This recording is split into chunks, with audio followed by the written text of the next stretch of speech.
So, we have one more speaker for the evening. That's our keynote, which is kind of the main event here at the banquet after the food, of course. When we decided on doing high-res audio as our theme this year, I recalled that I had seen what I thought was a great talk on the subject at the Rocky Mountain Audio Fest. I think it was one of the high-end consumer shows that I'm lucky enough to attend during the year. And it was by Professor Waldrep, Dr. Mark Waldrep. He'll be giving our keynote this evening, and I'll just give a brief introduction here. Mark founded the AIX Media Group in 1989 and currently operates AMG, AIX Records, and iTracks.com. He has over 35 years of business experience and production experience in the world of digital multimedia, and has been a visionary in the application of technology to the entertainment and recording industries. Holder of multiple advanced degrees in music, art, and computer science, as well as having years of practical experience as a designer, musician, recording engineer, and entrepreneur. He has contributed to the convergence of information technology and entertainment during his very active career. In 1994, he was experimenting with technologies and interactive designs that could integrate the record business with the emerging multimedia industry. His innovative idea to place music, videos, interviews, liner notes, and web connectivity on a standard audio CD resulted in the birth of the iTracks enhanced CD format. His trademark iTracks appeared on dozens of ECDs released during the early 90s, including the first ECD from a major label, Rhythm of the Pride Land's Walt Disney Records, the largest selling Rolling Stones stripped by Virgin Records, and the first to have an internet connection, David Bowie and Bing Crosby, Little Drummer Boy, on Oglio Records. AIX Records, the first interactive record company, was founded in 1994 and has released almost 100 albums. In 2000, AIX Record embraced the DVD audio format and adopted high resolution as the recording standard for their releases on DVD and Blu-ray. In 2010, AIX released the first of their 24 productions with both HD audio and HD video on Blu-ray, and in August of that year released the world's first 3D music album. AIX has won numerous domestic and international awards for their DVD productions, including 3 Discus Awards, 3 Surround Music Awards, including Best of Show and Best Web DVD at the 2002 DVD Summit, held in Dublin, Ireland. As an expert on music and the digital future, Dr. Waldrep is a frequent keynote speaker, presenter, and conference panelist at events all around the world, such as this one. He has given keynote addresses at the 2015 Newport Audio Show, 2010 Latin America AES Conference in Bogota, Colombia, the 2009 Interbe Show in Tokyo, Japan, and the 2010 CEA Exponent Show in New York City. His daily blog at realhdaudio.com is read by almost 5,000 people every day, including the former CEO of Sprint. Dr. Waldrep is currently writing Music and Audio, A Guide to Better Sound, which will explain music enthusiasts about recent developments in music production, fidelity, and new modes of distribution. It'll be published in the summer of 2016, and you can find this at musicandAudioguide.com. As a recording engineer involved in high-resolution audio and with some rather striking opinions on the subject, I bring you Dr. Mark Waldrep.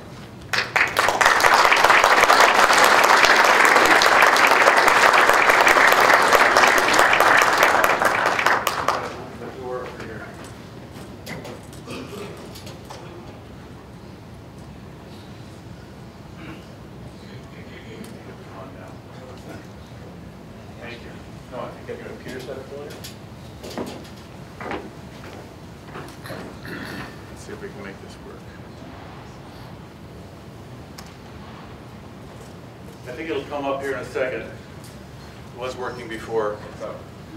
It's working? I don't know.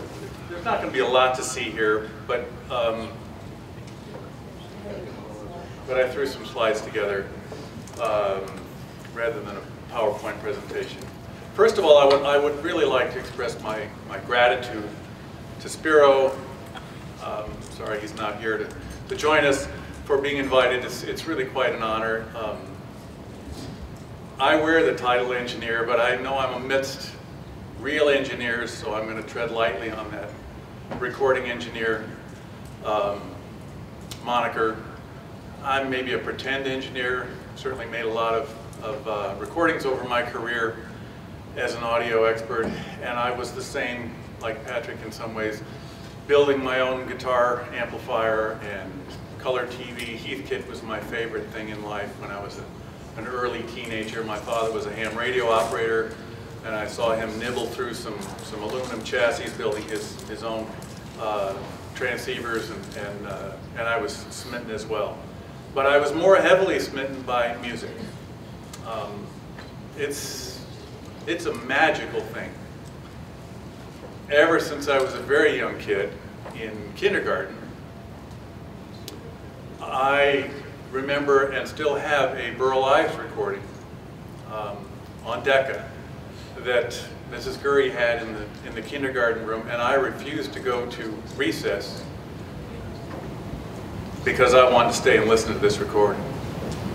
And my mother and father purchased that recording, which honestly here, do the math, 60 years later, or maybe 55 years later, I still have. And I have been amazed at the arc of a career that I feel very fortunate to have had, because nobody ever told me what to do or what career path to take. And so when I dropped out of college in 1973 and joined my best friend Stubby and headed to the West Coast, he wanted to be a Formula One race car driver and I was going to be a rock star. What better place to start? Well, he retired from General Motors and now restores cars outside of Detroit, Michigan. And I lost all my hair and decided to make my career on the other side of the glass. But I just have been absolutely passionate about not compromising in the creation of recorded music. We can do so much better than what we're being offered by the major record labels, by the organizations that promote and market music, not just high-resolution music, which I'll get into the specifics of here shortly, but just music in general. And I've been fairly naive. I mentioned to a couple of people chatting earlier that having run my own company, which actually got to be a pretty big deal with 40, 50 employees, nobody ever told me how to be an entrepreneur. It's a rather scary thing along the way when you kind of make it up as you go. But we developed the first DVD video titles, and in 2000 we made the first DVD audio titles, and I was smitten. I said, now we've got formats here beyond the cassettes, beyond my Nakamichi, beyond my Wollensack reel-to-reel machine, and all the other gadgets and gizmos that I had along the road to really having a beautiful facility with state-of-the-art gear and being able to make recordings that I can sit down and listen to and appreciate. And I'm not encouraging people to do this, but I got an email from a guy named Bill, one of my readers on the blog. Said, you know, my nephew and we're going to be in LA. We're from Georgia, and we're going to be in your town. Is there any chance we can come by the studio and hang? I should have said no, but I didn't. And I'm really glad that I didn't, because these gentlemen came over and said, look, I got an hour, I'll give you an hour. We're building 3 new studios in the building. They came over and I played some recordings for them in surround. I played some other recordings by Steely Dan and others that fall into that category of high resolution audio and surround 5.1 mixing, and they were thrilled. They really enjoyed the time. They were very respectful and said, okay, it's an hour, we're going to leave you back to your task. And for that I was grateful. I had a lot going on in terms of getting this book written for one, and a daily blog written, and I'm a very demanding border collie, and because the sun goes down early, you got to be home before 4:45 to let this kid sprint around the neighborhood, because he can't do that after dark. Although he did get a new vest with a blinking red light on the top, but watching a blinking red light run away from you as you're chasing him on a bicycle doesn't really qualify, I think, as a walk anymore. So I'm here to talk about high-resolution audio and what that means. And is it something we should seek out? Is it something we should be more informed about? Is it important? Does it matter? It matters a lot to me. I've invested millions of dollars and full-time for 15 years to demonstrating that the recordings that state-of-the-art equipment with certain philosophies and recording processes can contribute to advancing the cause of recorded music. And I think I've successfully done that. Reviewers and users, customers have come to my studio or come to one of the trade shows that I've participated in and sat and listened. This guy, David Hinchelhood from Great Britain, was in Chicago, and I was standing outside of the demo room that we had, which consisted of 5 Revel Salon 2 speakers, 5 AHB 2 benchmark amplifiers, 3 DAC 2 benchmark, a custom modified Oppo Blu-ray player that allowed me to get SPDIF digitally out of it into the DACs, JVC, because I'm playing Blu-ray and I record with video as well. It was a really tremendous system, even given the fact that it was in a room not dissimilar to the ballrooms here in this hotel. And David walked up to me at the sales counter outside where my wife was selling our software. I said, he's looking at it and he's noticing that these things are 5.1 surround records, and he says, so I'm a stereo guy. Do these have stereo mixes on them as well? And I said, absolutely. I would be an idiot, because most of the audiophiles that I know have not yet embraced surround music. There's not a lot of music that's actually mixed, produced, mastered, and released in 5.1. Most of that is in 5.1 I have disparagingly referred to as 5.1 stereo, because all they did was take the stereo mix and pull it into the room a little bit, which is hardly creative use of the 5.1 space. Anyway, David asked, and I assured him that yes, we have stereo mixes, but I asked him as well whether he had come inside the room and sat down and taken a listen, and he assured me that he hadn't. It's a little bit intimidating. Most of the people see the room and they see the video and they say, that's home theater, that can't be good audio. I got, after I demonstrated tracks with him in the center listening position, the sweet spot, I got the most amazing email from that gentleman after he had come up to me after I said, you know what, you just cost me a lot of money. Because most audiophiles will invest fairly heavily in 2 channels. What happens when you move to 5? And all of the gear that goes along with it, not to mention the fact you might have to blow out the back of your home entertainment system, the room, in order to accommodate appropriate space for a 5.1 surround. And he sent me an email. He said, I've been an audiophile for 50 years, and I thought I had heard it all. I thought I had experienced, really, really great audio and so forth, but you completely turned my world upside down by playing tracks from your catalog. It's stuff like that that makes me proud of what we've done and the effort that we've put in behind demonstrating that we can make much better recordings and play them through drivers and systems that people contribute to the engineering of. But it's a complete ecosystem that's got to happen. And it's somewhat frustrating to me as the sole member. I'm now an ex-member of the Consumer Technology Association, formerly the CEA. Ray Kimber, the cable guy, invited me onto that board 5-6 years ago. And I think I finally became enough of a thorn to them in their in my opinion, misguided promotion of artificial high-resolution audio that they finally uninvited me from the board, rather than accept the criticism that most of what they put out in their guides is absolutely false. This is their definition of high-resolution audio. Lossless audio. that is capable of reproducing the full range of sound from recordings that have been mastered from better than CD music source, quality music sources. Well, what does that mean? Because we, honestly, as a group, within the NARIS organization, which I belong to, and the ADS, which I'm on their working group for high-res audio, nobody can make up their mind and agree on what is and what is not high-resolution audio. Well, for me, back in 2000, I adopted and have strongly promoted the fact that high-resolution audio can't be an incremental change. It can't move the needle from here to there. Get it? From there to there. There is a difference. I want to move the needle that much.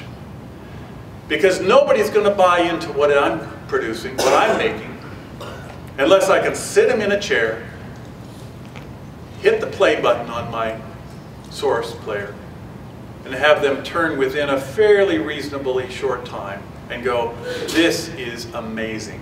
I've never heard anything like that. If I don't get that, then this person's not a music person. And I have plenty of friends, even big shot record company friends, who are ready to get a cup of coffee or go to lunch after the first 15 seconds. That sounds great, let's go.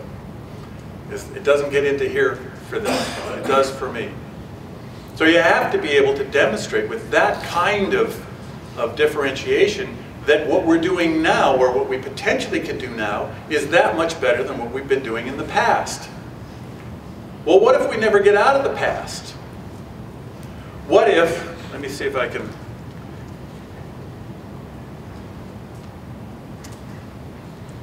demonstrate. I don't know if you can see that. I'll explain a little bit. But my biggest argument, and by the way, I am a huge Neil Young fan. I have met and worked on projects with Neil Young. But he's a complete fraud when it comes to high-resolution audio. The only... This is why I got kicked off the board, okay? It is distressing to no end that I will learn that Pono Music, which is actually a pretty nice portable player, their website, I actually have another, let's see, here we go. This is the card that they handed out at the California Audio Show last August. Down below it says, Pono Music brings you the largest collection of high-res music anywhere with over 2 million tracks.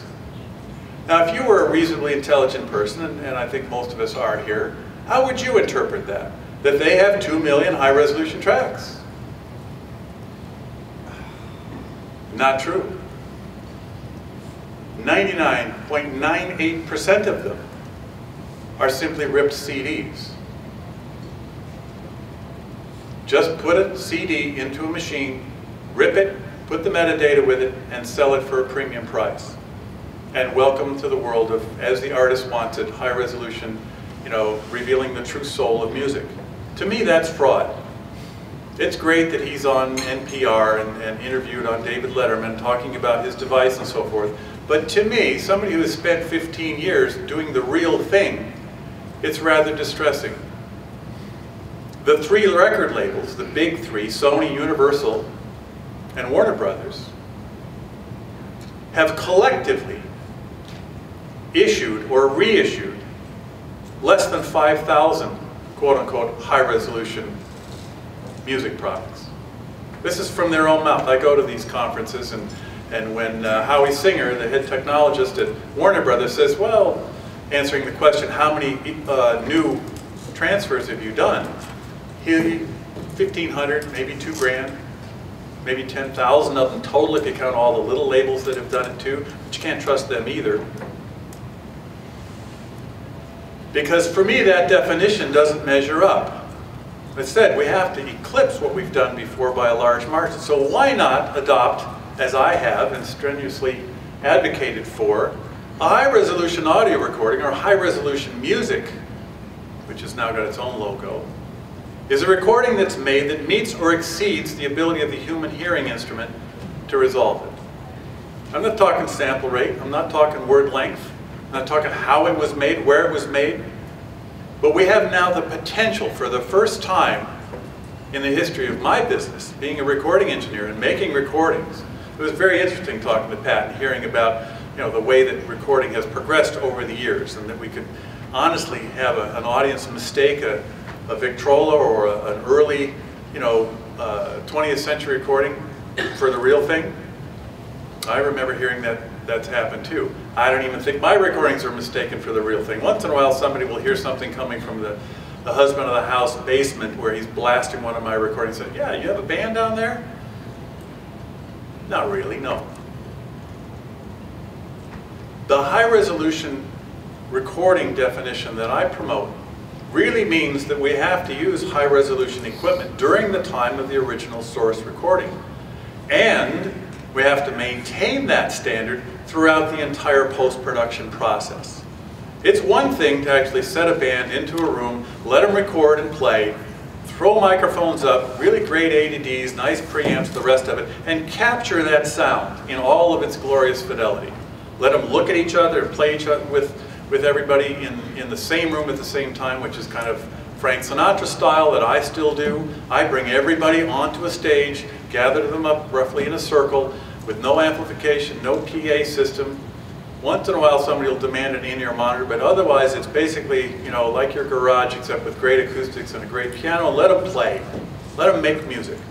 The only shortcoming of this format is they don't get any feedback from the audience because the audience is going to make noise and clap, and you'd need a PA system. So I don't do that. And if you record like that with the intention to meet or exceed human hearing, it means I can actually produce recordings that exceed the CD spec. Now, how many recordings out there in the world do you think actually do eclipse the 91, the 93 dB of dynamic range and the frequency response of 22? Not very many. Is it necessary? Again, you ask the question, who cares? We like the music that we're listening to. Does it really matter whether we make that kind of standard or not? No, it doesn't. In fact, So by Peter Gabriel and the Beatles records, and actually I have the 4 tracks of the Sgt. Pepper record on my laptop. They sound glorious because of the tunes, because of the affiliation that we have with listening to those tunes for the first time. But I wanted to demonstrate that it is absolutely possible to make recordings that are better than CDs. And most CDs, the dynamic range of most CDs is far less than the maximum potential. And if you start with a piece of analog tape, which I did in 20, 30 years of my career, recording on multi-channel 2-inch analog tape, the best those machines do in a first-generation mode without noise reduction is 10 to 12 bits. And every time you make a copy, when you mix it down, you lose 3 dB. Then you copy it again when you're making the master version. And you copy it again. The one that's used to make the CD is the safety copy. So it's 3rd or 4th generation down. They sound glorious. But it's not everything that they can be. So how is it that an organization, multiple organizations, can create a guide to high-resolution audio? How is it that Neil Young can put together a player and a major campaign to get lots of bandwidth out in the press, advertising standard resolution compact discs which have been ripped and put into files and up-converted, by the way, as high-resolution music? For me, that's a personal thing. It diminishes the fact that we really can do better. And so when people write to me and they buy a Metallica record, T for the Telegram, take your pick. When they buy a recording from one of these downloader companies that have done the license deals with the major 3, Warner Brothers, Sony, and Universal, and they say, this doesn't sound like it's dramatically different than what I had. In fact, I can't be sure that it's different at all. And I write back and say, it isn't different at all. It's exactly the same. It does not benefit. Here's the way it works. The fidelity of a recording is locked in at the time that you make that recording. There is nothing other than maybe I can scrape a little bit of noise out of it and tweak the high end, put a little more sub bass into it, whatever. But it's locked in at the time you make that recording. And simply taking a sponge that's this big and putting it into a container that's as big as a swimming pool doesn't mean that the sponge is going to magically fill the space that you've put it into. So the container that you're buying when you go to HD Tracks, when you go to Pono Music, is 99% air, zeros, digital zeros. You're buying nothing. But you're feeling great about it because you spent $24 and because your light on the front of your Pono player is glowing blue. It means it's a bona fide 192 kilohertz, 24-bit container with a 8-bit, 20 kilohertz file inside. The container is what we're selling. We are not delivering information to accompany those recordings that actually tells you what it went through to get to you as that final download. It's garbage in, garbage out. I don't use the word garbage, but I tell you, I applied the word provenance. The original story behind each one of these tracks as it makes its way from recording to playback. I'm a recording engineer. I make the records. And I can tell you it's like making sausage. It's not pretty what goes on inside of the process of making these recordings. You might be using samples. One of my favorite mastering gigs years ago, I had a group called NOTS. And I had a sonic solution system. I was capable, using that $60,000 piece of software, of scrubbing some of the noise and distortions out of that recording. And I heard this recording and I'm like, guys, it's going to cost you a little extra, but I got just the thing to scrub that scratch and crackle out of there. They said, don't you dare. We paid a lot of money for that sample. An 8-bit audio scratch sample was laid over the entire record to make it sound more vinyl friendly, warmer. So okay, you adopt the aesthetics of whatever genre of music that you're talking about. Not everybody's going to make audiophile friendly recordings like I do. But you can demonstrate, and I would urge you, I didn't put it in the slide, but go to realhd-audio.com and I will send you the credentials to an FTP site that will let you download 12 free tracks, full tracks, that I have made of varying genres, classical and folk and jazz. So you can judge for yourself. If this is warranted, great. These are the things that we should be playing, that you should be demoing, that you should be encouraging others in your organizations to demo when you want to show off the best possible recordings. I haven't got any celebrities. I mean, Willie Nelson's in there, and John Gorka, and the Enescu Philharmonic from Bucharest, Romania. It's great sounding stuff. It's done according to my sort of aesthetic sense of putting microphones close up, mixing in stereo and 5.1, even putting video on there. But they're bona fide high-resolution music. What is it that establishes this? Here's the spectrogram. I'm going to make that a little bigger. Of one of Neil Young's 1971 track, Heart of Gold. Big hit. Love it. And you can buy this track, this album, for $25 from Pono Music. And you can buy it at 192, 24-bit PCM. You can also buy it at 96 kilohertz for a little bit less money, a couple bucks less. They don't offer it at the CD res, because after all, his whole site is about high-resolution music. But if you look at the spectra on the left, those red, purple, orange, yellow boxes from left to right, the red one is the 192 kilohertz version. Notice, if you can, from where you're sitting, that it is absolutely the same as the 44.1 regular CD. This is this zeros thing again. It makes absolutely no difference at all to the perceived sound or the fidelity that you get through your playback system, whether you purchase the 192 file or the 44.1 16-bit CD. And the reason for that is because in 1971 we didn't have digital multi-track recordings. We barely had 24-track. In fact, at that time I think it was more like 16-track, 3M machine, 56. And those tracks, in that first generation, could maybe give you that 10 to 12 bits I referred to earlier, 70 dB in that range. And then if you follow that through, how many times did that tape pass over the heads while they were making that record? In the case of Fleetwood Mac Rumors, Ken Calais, a friend of mine, made that record with Richard Dashett.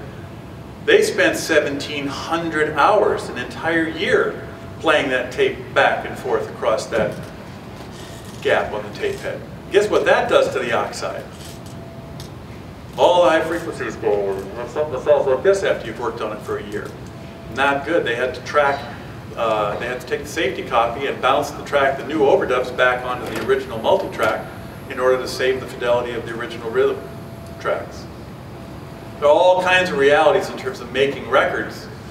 And in this model, looking at a spectrograph and doing an analysis on it, it is not hard to tell, even without your ears, that there's no benefit.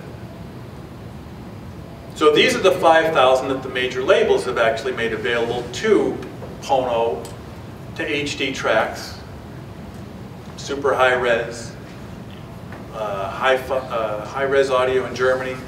These are the sites that are now selling you high resolution music to play in your several $100 portable player up to $3,500 Astle and Kern portable high resolution music player.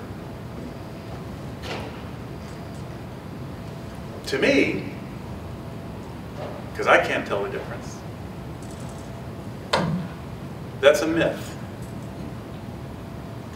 That there isn't anything about the marketing of high-resolution audio, high-resolution music that is accurate, that's honest,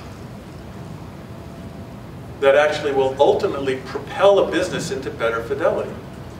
Because people are disappointed. I'm disappointed. And I'm selfishly disappointed. Look, I haven't spent all this time and all this money building a catalog of 100 records that really does demonstrate that you can blow somebody's doors off with the quality of sound that you deliver. To have it evaporate away when a guy like Neil Young goes out there and parades 2 million CD riffs as something that are equivalent to mine. That's troubling.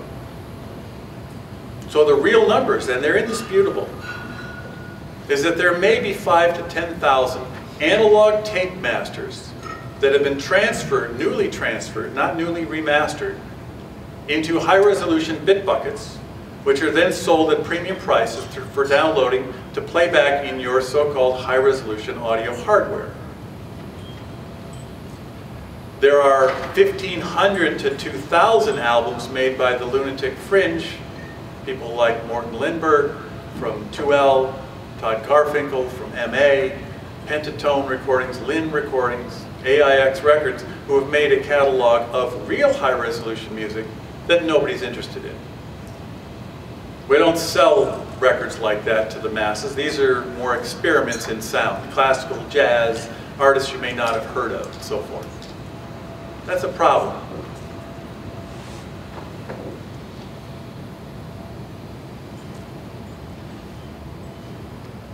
So where are we?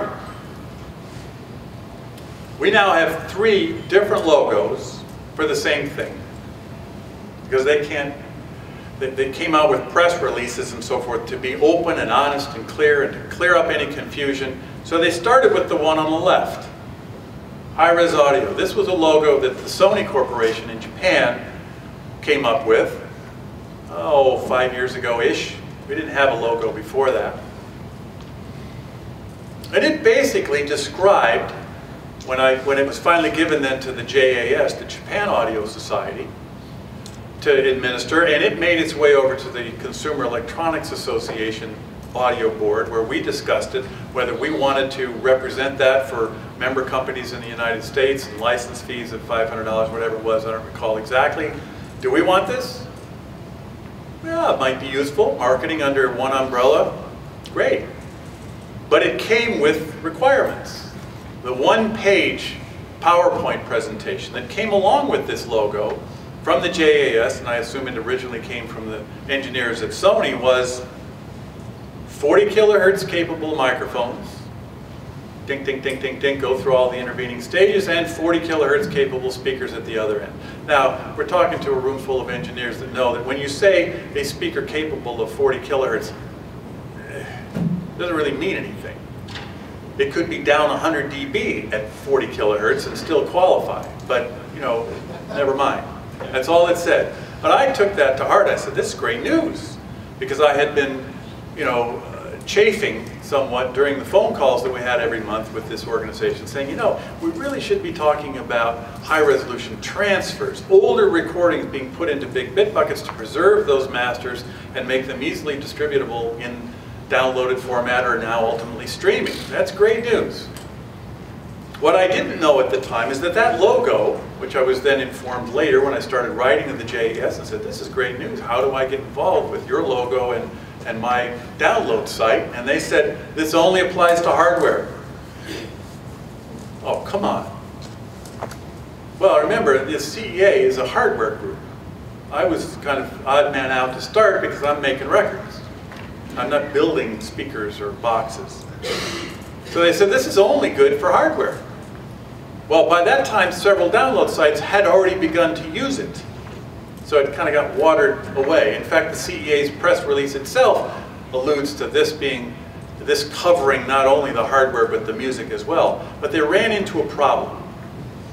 And again, this is me, you know, swimming in the big leagues and you know, abiding by what my father told me, that, you know, don't lie.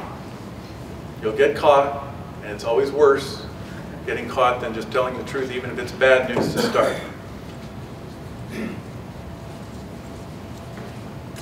The music doesn't measure up to the JAS standard. The record labels can't meet that requirement by a long shot. So we got to change the logo and come up with the one in the middle.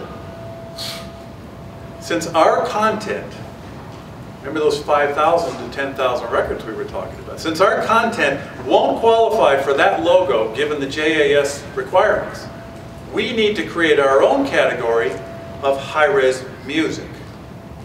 Your hardware guys can have it any way you want. You can build a speaker, a set of headphones, an amplifier that will pass 40 kilohertz, whatever measurements you want, and you can stick that logo on it. Great. But the audio companies, the people making the records, the engineers, producers, and labels, managers, mastering engineers, we can't meet that spec. Therefore, there's no there. We haven't got any high-octane fuel to power your car, your race car. We're in trouble. How can we build a new marketplace when there isn't any content to sell that measures up to the hardware? We'll come up with our own standard. And they did. There are press releases that come out with the same, you know, better than CD quality. But get this. There's also a sort of a built-in addendum to that definition that they don't widely talk about. And it had 4 descriptors in it. After all, where does the music come from that gets into these high-resolution bit buckets, these better than CD files? It's got to come from somewhere.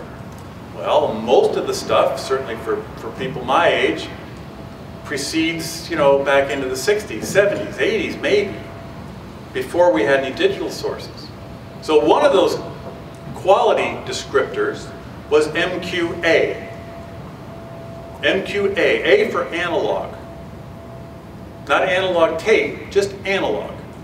So these things that Pat and I were talking about during dinner, a recording from 1906 of Caruso, played back with the best diamond needle, the best hardware in existence, and captured through a 96 kHz 24-bit A to D converter, gets the logo. That's a high-res recording. It qualifies. Now, to me, that smelled rotten, and I was not shy about pointing that out. Wrote a couple of blogs about it, created a little bit of a stink. That was actually a big stink. And it got worse. So how many people are really going to do a transfer and sell on high-res download sites from the early 20th century? Not too many. Most stuff is Led Zeppelin, the Beatles, you know, Captain and Tennille, some of your favorites, I'm sure. all of those recordings are the ones that show up on the high-res download sites. So, descriptor number 2, PCM files at better than CD quality. CDs are 44.1 sample rate, kilohertz sample rate, and 16 bits. That's the biggest box we're ever going to get. The fact is, most of them are much smaller than that, but okay, fine. Anything better than that, move that number from 16 to 20 bits, move that number from 44.1 to 48, and you're now, again, slap the logo on, you're good. Does anybody in here really think they can tell the difference between a 44.1 kilohertz sample rate and a 48 kilohertz sample rate? I'll buy you beer. I mean, I'm happy to make that comparison because I can't, and I made my living for 13 years as a mastering engineer. Okay, so that's a PCM source. Then there's I've got a guy that's arguing back and forth. I'm not an endorser of DSD. I think it's a bad format. In fact, you can't make any recordings using DSD and deliver them to the public without going through something else, analog or PCM. So, but master quality, D is for DSD. A format Sony gave up on when it was put on a physical disc and then brought back now because you can download and play them. Okay, fine. They're slightly better than the CD. We'll give them the logo too. But the last one is MQC. What does C stand for? Compact disc. So if the only source I've got, guys, is that during the early production period when we were using equipment like the X80 and the from Mitsubishi and the 3M digital machines, these were all machines that were running basically at 44.1 16 bits when you made the original tracks, the 3324 from Sony as well. Since there wasn't any analog tape to go back to, if you're going to hear these in high resolution, we have to start from the CD quality master and up-convert it. And as I said before, the fidelity doesn't change just because you double the number of samples or add 8 bits onto each one of those words. It does not change the fidelity. It makes the footprint bigger. Maybe it makes some mastering processes smoother, easier, better filters, whatever, but it doesn't fundamentally change the fidelity. So the NARIS people and the CEA and the DEG came up with the high-res music logo because it covers everything. And I am not lying when I tell you that any recording ever made, and regardless of what technology or what fidelity it was made with or has, can qualify for that logo. Now, if everything qualifies for the high-res music logo, then nothing qualifies. What's the point of having a logo that says this is a high-res music track when in fact everything qualifies? Because if everything qualifies, then we can sell more recordings. And I was told flat out, Mark, what you're telling people is bad for commerce. So shut up. I didn't shut up, so they kicked me off the board. There's just something about that. And maybe I'm talking to the marketing people within your own organization that says, you know, they're right. They should sell the most. Well, get it while you can. I'm thinking longer term that we could do recordings like I make and actually build a business around making newer, better recordings rather than depending exclusively on the archives from the major labels being reconverted into bigger bit buckets. Maybe that's the way it should be, maybe not. But I feel somewhat contrary to that. Now I should put the disclaimer in here that this serves my recordings really well, right? Telling you what I've told you and sharing that my recordings actually do qualify as real high resolution content. High-res music recordings. Played through great systems, they sound glorious. But really, at the end of the day, it's not about the format. It's not whether I recorded on DSD, whether I did it at 41 or 44.1 or 48 or 96. Really, at the end of the day, it's about the expertise, the 40 years of using microphones, recording music, and the procedures that I adopted during the making of those tracks that makes all the difference in the world. Because you can hear the difference in a recording that I've made even as a lowly MP3 file. In fact, I'm not ashamed to admit that if you play a 320 MP3 file and then you play my 96K 24-bit files through a reasonable system, I can't tell the difference. Oh my God, how can that be possible? He makes his living as an engineer, he can't tell these sucky MP3s from a high-res file? The fact is you wouldn't be able to tell the difference either. It's really an MP3 at 320 of a great sounding recording, not heavily compressed and flattened so that there's no life left in it, is a remarkably good sounding recording. And that's why I don't think Apple or any of the other companies are actually ever going to move to high resolution other than to BS their way into selling you the same old stuff over again. We've been delivering to Apple through the iTunes Producer app for 9 years. Every track that's gone to Apple and for distribution on iTunes has been sent to them as a 96 kilohertz 24-bit file. They process them down to the AAC files that then are available on iTunes. But once the Lightning connector takes over the 3.5mm jack on your iPhone or your smartphone, and it's digitally then transmitted to your headphones or whatever playback device you've got, they're going to flip the switch and go to 96K 24 bits because it's not on them anymore. They don't have to store it, they can stream it.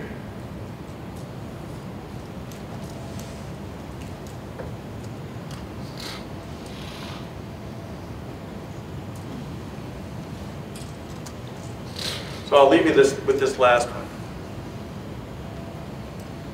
Again, you probably can't see or read exactly what's going on here. Let me see if I can explain a little. Maybe I'll. So this white box over here, up to, and I'm even being very generous here by saying up to 40 kilohertz. I know we can't hear up to 40 kilohertz, but as I explained in the session we had this afternoon, why not record it and put it on? It's easy, it doesn't cost me anything extra. I got good microphones. Even the CAD microphones don't drop suddenly at 20K and become nothing. So if that's the box where we hear, being very generous, this whole area here, what the heck are we doing out here at 192, recording into the stratosphere, which is a much bigger bucket that we really don't need to deliver to people, when in fact getting a recording that actually fits inside of the human hearing white box that I've got should be sufficient. It is. Now there's engineering reasons why we could go to 40 kilohertz. Maybe the filters are easier, maybe they're smoother, more gentle. Maybe there's sound coming out of those instruments that exceeds 20 kilohertz. There is, and I'd like to put it back in the room just for kicks. Left brain. It's in there in the room, I'm going to put it back on the recordings that I make for you. Whether all that actually adds up, the fact is today, it is too easy to do. It doesn't make sense. I mean, I think I read something that the new HDMI 1-point-something spec actually includes sample rates out to 1536 kilohertz. Do we really need a file that big to play your favorite pop tune? Probably not. So the reality is here, I'm kind of down on the realistic prospects of high-resolution audio to make its way into the mass market. It won't make that. Will it appeal to the 250,000 to 1% people who really do care about great audio? Will spend ridiculous amounts of money on power cords and adhesive stickers that you can put on the back of your wall and will magically make sidebar. My favorite one is the teleportation tweak. Has anybody heard of that one? I'm not kidding. Jeff Katz, Machina Dynamics, got a real site, makes a good living at it. The teleportation tweak, audiophile tweak, is the only tweak, audiophile accessory, upgrade, whatever you want to call it, that you don't have to ship. It's It's not physical. But Jeff will make arrangements at $60. It's really cheap. And anybody can afford that for an upgrade, right? It's not like buying a power cord for $3,000 or an Ethernet cable for $10,000. These are real numbers, folks. The teleportation tweak from Machinet Dynamics, and he's got his bio, reads, you know, you can't read the first paragraph. It's a thermonuclear substrate. I mean, he's a rocket scientist in his own mind. It's a phone call. He will call you. It only goes up to 10,000 miles, so if you're in Australia, you might have a little trouble realizing the benefit. But it's a telephone call where he will call you, and at the prescribed moment, you'll hold the phone up in your room, and there's a tone that comes through your smartphone, and he says, "Thanks a lot, goodbye." And if if you live really close to your neighbors, he says, you might have just upgraded their audio-video performance as well, because you couldn't make stuff like this up. And to finish that sidebar here, and I'll let you go. I've gone over my limit by far, I know. But I belong to a LinkedIn group, right? High-end audio files, whatever. And somebody on there said, okay, now's your chance. You know, just write a paragraph or two, a sentence or two, whatever you feel like, promoting yourself. What do you do? Well, I make high-res audio recordings. This is my website. Go check it out. Well, guess who else showed up on that list? Jeff Cape. And he did talk about himself. You know what the first sentence that he wrote in his little self-promotional bio was? Purveyor of snake oil. The only honest thing I read on his whole website was that he said, yeah, I'm ripping people off. There's a lot of hocus pocus out there in the audiophile world. There's also a lot of ugly about making recordings. Even Neil Young seems to think in some of the interviews that if I change the sample rate in the middle of a song, it'll change the timbral characteristics, like I'm turning up or down an equalizer.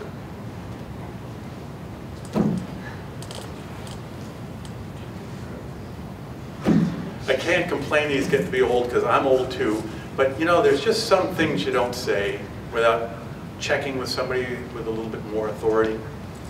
So it's buyer beware. In fact, Bruce Botnick, who recorded all the Doors records back in the 60s, is now the head of quality control and content at Pono.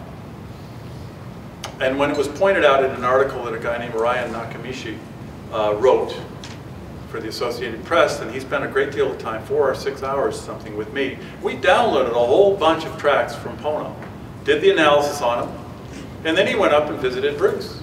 He said, what's up with these? These are exactly the same as the CDs. And Bruce said, it's just buyer beware. You know, at this early stage of high resolution audio, you just got to be really cautious about what you buy. Coming from the head of content at Pono, that seems a little bit questionable. So I'll kind of leave you with that. It is out there if you want it. I would strongly encourage that you visit my site and download some of those files. You might find that they're no better than what you've heard before, but enough people have said some nice things about it that 15 years later I'm still doing it.